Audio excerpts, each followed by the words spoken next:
Kasih karunia dan damai sejahtera Allah kiranya menyertai kamu di dalam Kristus Yesus Tuhan kita.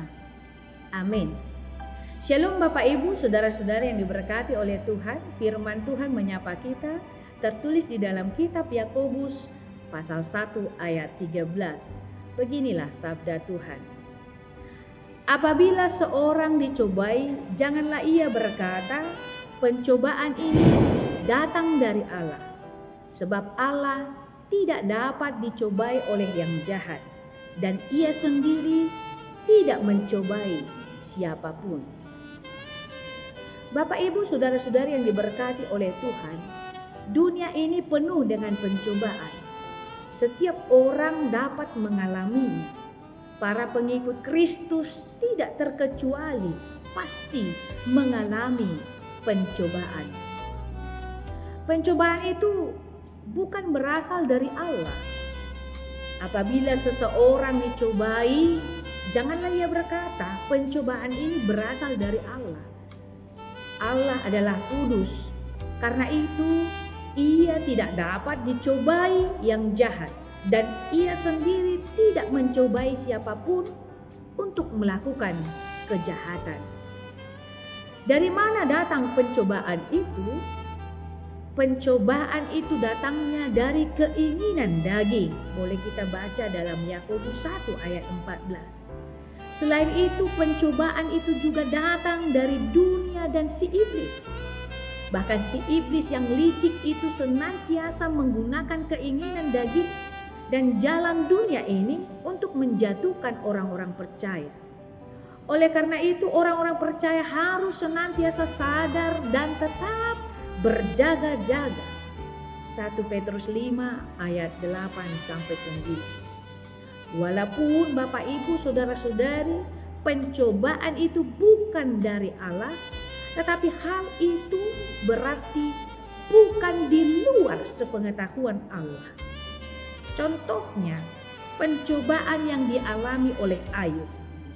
Iblis yang mencobai Ayub dengan berbagai kesulitan dan penderitaan. Namun ia tidak dapat melakukannya tanpa seizin Tuhan. Iblis mencobai Ayub dengan tujuan untuk menjatuhkannya, membuat hidupnya porak-poranda. Allah mengizinkannya karena ia mengenal siapa Ayub. Dan ia memakai kesulitan itu untuk menguji iman Ayub. Ayub terbukti tahan uji dan ia semakin bertumbuh lewat pencobaan itu.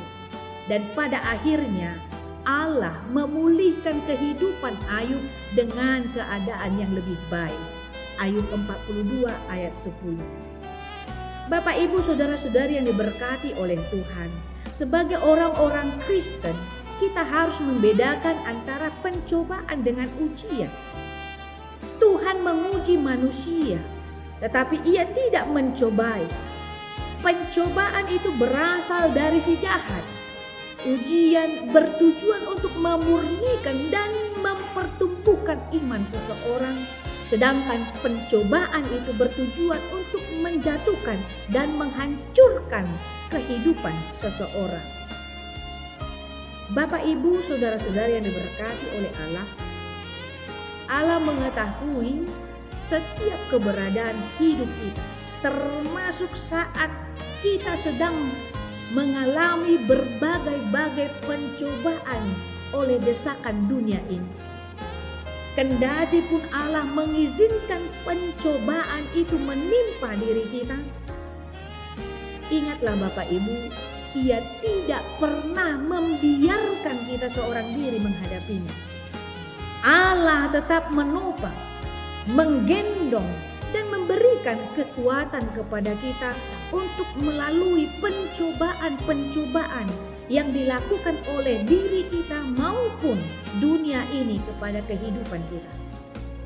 Janji firman Tuhan yang menghibur kita yaitu pencobaan-pencobaan yang kamu alami ialah pencobaan-pencobaan biasa yang tidak melebihi kekuatan manusia. Sebab Allah setia Dan karena itu Ia tidak akan membiarkan kamu dicobai melampaui kekuatanmu.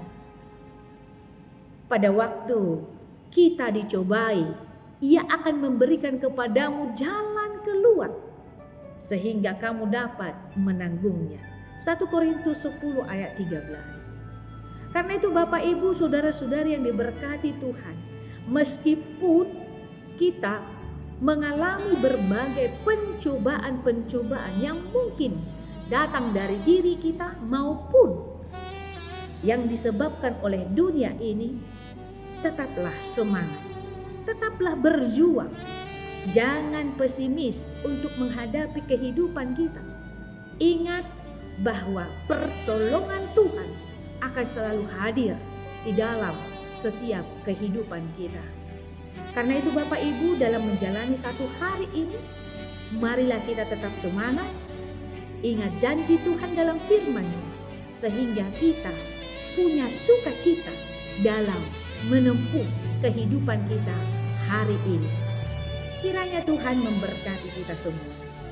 Amin. Kita bersatu dalam doa. Kami bersyukur Tuhan, Engkau mengingatkan kami bahwa Tuhan senantiasa hadir dalam kehidupan kami. Meskipun Tuhan kami melewati berbagai ujian di dalam kehidupan kami, tetapi ujian itu adalah untuk memurnikan iman percaya kami bahwa kami akan tetap setia mengikut Engkau di dalam perjalanan hidup kami. Karena itu Tuhan, berkatilah kami di dalam melakukan segala pekerjaan kami, aktivitas kami untuk satu hari ini. Lindungilah kami sehingga kami jauh dari godaan-godaan iblis yang menyesatkan hidup kami. Dan biarlah Tuhan, Roh-Mu menyala dalam hidup kami, menuntun kami kepada kebenaran. Terima kasih Bapa di surga. Di dalam Kristus Yesus kami berdoa mengucap syukur. Kasih karunia Tuhan Yesus Kristus, kasih daripada Allah Bapa, dan persekutuan Roh Kudus kiranya menyertai kamu sekalian. Amin.